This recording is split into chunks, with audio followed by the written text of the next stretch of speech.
Let me take about 3 or 4 minutes just to laugh to myself, because you just asked a critically important question, and your theme for today, fork in the road.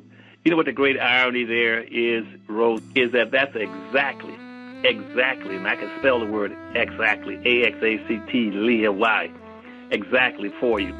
That's exactly where black folks were back over 200-some years ago. Because you see, the fork in the road, that was the biggest darn depot for black slaves in the country off of the eastern shore. See, when Virginia, South Carolina, and North Carolina went into the slave-producing industry after the Constitution outlawed slave importing after 1808 into this country, they had to have another way to create babies or get slaves. So they started bringing in black women into the country then in mass numbers. Then most of the blacks in the feminist movement don't even understand that. They think that slavery was about black women. It was not about black women. Slavery was about man to man, men to men. It was about blacks against white men and black men and white men against black men. That's what slavery is about.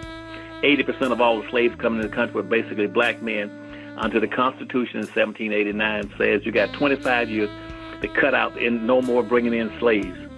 And the 3 states that pushed to get that 25-year postponement from 1789 up to 1808 was South Carolina, North Carolina, and Virginia. They said, give us a chance to get situated because we need these black slaves. And why they need black slaves? Because they said, because the wealth of these states and the wealth of these colonies and the wealth of this nation is in black slaves. That is the primary generator of wealth. Black slaves are a form of currency. It's like money. That's who generates the wealth in the country. A black slave was like a walk-in express card, a Visa card. A white man who owned a slave did not have to work. He could earn money just by renting that slave out and going earning it. And so South Carolina, North Carolina, and Virginia, once they started bringing in black women in here so they can impregnate them and started getting babies free, where they were paying about $25 or $27 a piece, getting them off the coast of Africa, then trying to sell them for $800 and $900 at about a 1,500% profit margin in the United States. They didn't have to do that any longer. They started using black women, impregnating them, and raising free black slaves. But once they raised those slaves, they then had to take them across the country. And the biggest depot for receiving them was called a fork in the road. That was in New Orleans. New Orleans was a fork in the road. They made those blacks walk from Virginia, South Carolina, and North Carolina all the way barefooted, in chain, all the way to the fork in the road in the New Orleans area. And it's sort of ironic that with the whole enslavement process and the marches across America to the fork in the road, that the fork in the road has not changed. Why no older? Black folk are still marching, still going someplace, still in chains mentally, and still winding up producing wealth and income and enriching other people.